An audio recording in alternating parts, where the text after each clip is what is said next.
आप देख रहे हैं लाइव इंडिया हर पल।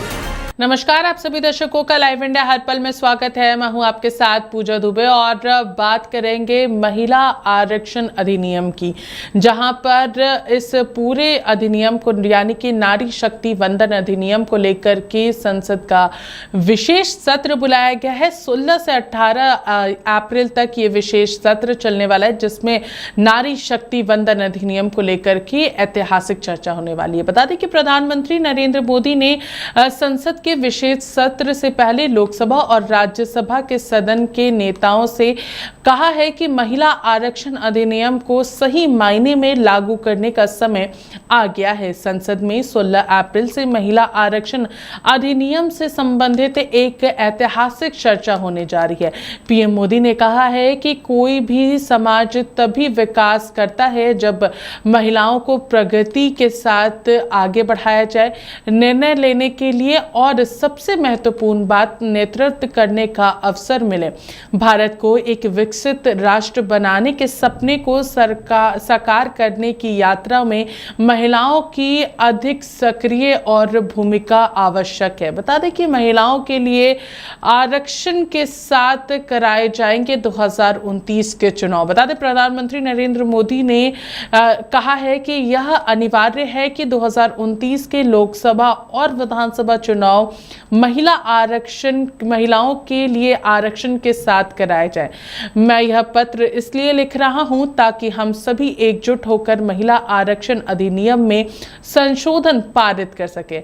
महिलाओं के लिए 33% आरक्षण का प्रावधान है।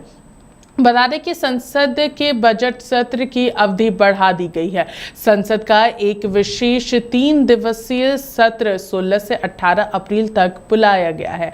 महिला आरक्षण अधिनियम से लोकसभा में सीटों की संख्या बढ़ा करके 816 हो जाएगी, जिसमें से 273 सीटें महिलाओं के लिए आरक्षित होगी। लोकसभा और राज्यसभा विधानसभाओं में महिलाओं के लिए 33% आरक्षण का प्रावधान 2023 में संविधान में संशोधन करके लाया गया था। हालांकि महिला आरक्षण 2027 की जनगणना के आधार पर परिसीमन प्रक्रिया पूरी होने के बाद लागू हो सकता था।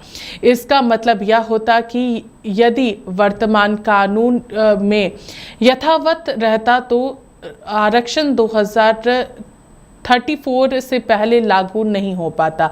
इससे 2029 के लोकसभा चुनाव से लागू करने के लिए नारी शक्ति वंदन अधिनियम में बदलाव की आवश्यकता थी। इसलिए सरकार कानून में संशोधन पारित करके एक विशेष सत्र आयोजित कर रही है।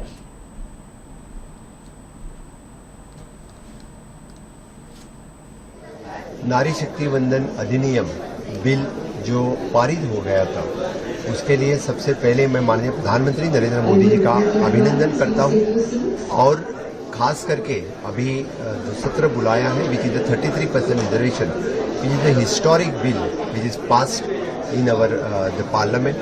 इसके लिए फिर एक बार मुझे लगता है कि अभी फिर से उसको अमेंडमेंट लाने के बाद तुरंत वो लागू हो जाएगा।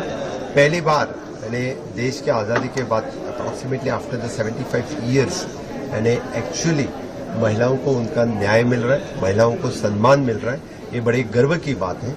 इसीलिए मैं फिर एक बार सभी हमारे बहनों का बहुत बहुत अभिनंदन करता हूँ इन एडवांस में।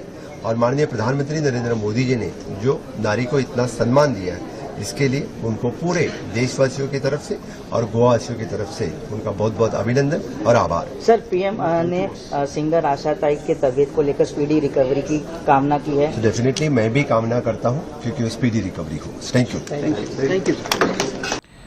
तो प्रधानमंत्री नरेंद्र मोदी ने पत्र लिख करके लोकसभा और राज्यसभा सांसदों को इस बात के लिए कहा है कि वो नारी शक्ति वंदन अधिनियम में संशोधन पारित कराएं और महिला आरक्षण के मुद्दे पर सभी को एकजुट रहने की जरूरत है, ताकि विकसित राष्ट्र की ओर महिलाओं की भी भूमिका महत्वपूर्ण है। फिलहाल इस खबर में हमारे साथ इतना ही। देखते रहिए लाइव इंडिया हर पल। नमस्कार।